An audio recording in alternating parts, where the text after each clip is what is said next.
Hi everybody.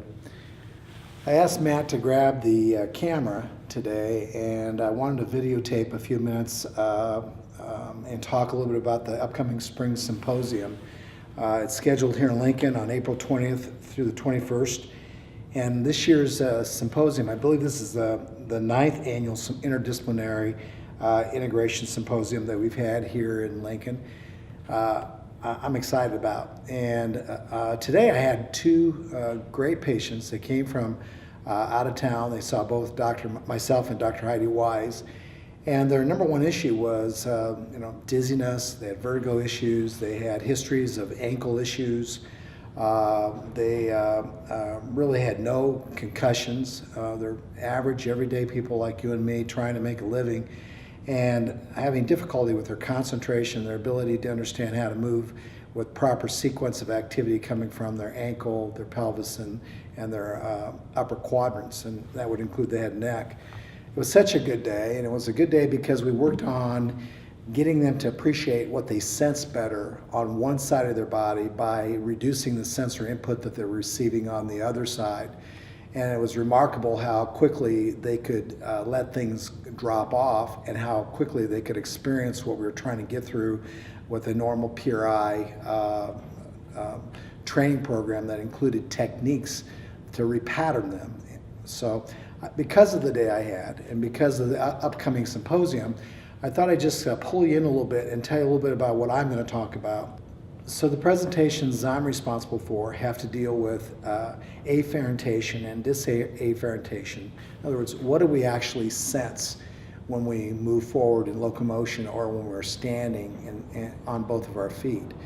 I brought these three models in, or these three bone models in, to remind us that what we sense at our feet is also picked up by our brainstem and our brain, and has a direct impact, I don't mean no pun intended, on both our mandible and our pelvis. And the two aspects of our mandible and our pelvis that know what these axes of the foot are doing are the ramuses.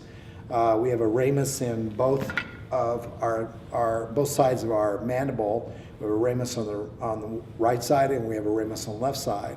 Any of the bone that comes off the temporal mandibular surface down the mandible into the front part of the bone is considered ramus bone. Ramus bone is responsible for a movement from side to side, oblique movement, which is more of a transverse type of movement of the temporal mandibular joint, and forward and back motion as axes on both sides are aware of each other because of their interconnectivity in the front. Our mandible has two ramuses that are connected, and these two ramuses know what the other ramuses of the body are doing. The other one is the actual ramus, the superior and inferior ramus of the pelvis. Our obturator foramen has a superior bone shaft and an inferior bone shaft, and you have one on both sides. Those ramuses are connected to each other and then are connected to the pube. Unlike the mandible, they are permitting you to move somewhat through the pubic joint, the pubis. These two sets of ramuses, you have a set here and you have a set here, are totally affected and influenced by what you sense, both from the top down with what's going on with the cranial nervous system, and from the bottom up with what's going on with the axis, the six joint axes of the foot and ankle. I'm going to touch base on the afferentation that we need on the left side of the foot, and this afferentation that has got to come from the right side of the foot so that our ramuses of our life can shift from side to side. I will focus on the calcaneus inside, or what's considered the subtalar joint axis. Has a major impact on our ability to shift from the inside to the outside of the foot during pronation and resupination, if you will. And there's an oblique axis of this calcaneus that allows us to move ourselves forward and backwards, whether we protrude a mandible or we move a pelvis forward or we move it posteriorly.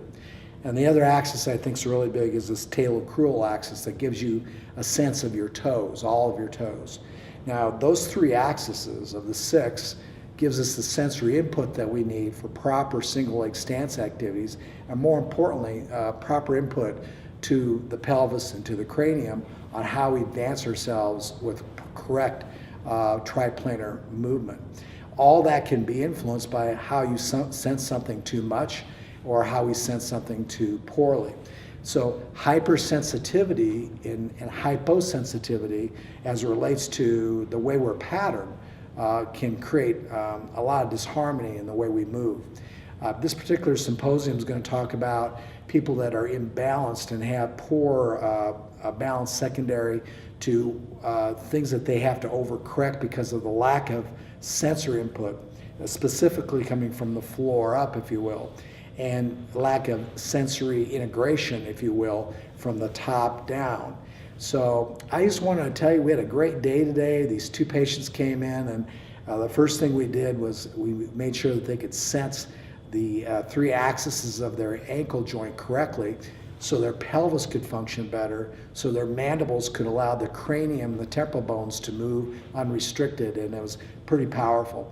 I'm going to be going over those techniques on re-afferentation, or if you will, good afferentation, especially if you will, on the left side, and trying to try to get you in a disafferentated state on the right side, specifically with the foot all the way up. So anyway, good day, and I wanted to make sure you're aware of what's coming up in the spring. I hope you look at go to our website and look at the entire course and look at the speakers in terms of what each is going to present, how they're going to present, the manner they're going to present the material in, and where they're introducing their topics on each day. I think will have a meaningful impact on how you look at afferentation from the floor up and how you look at afferentation in terms of how we move at the sacrum, sternum, and also at the sphenoid region. Thank you very much.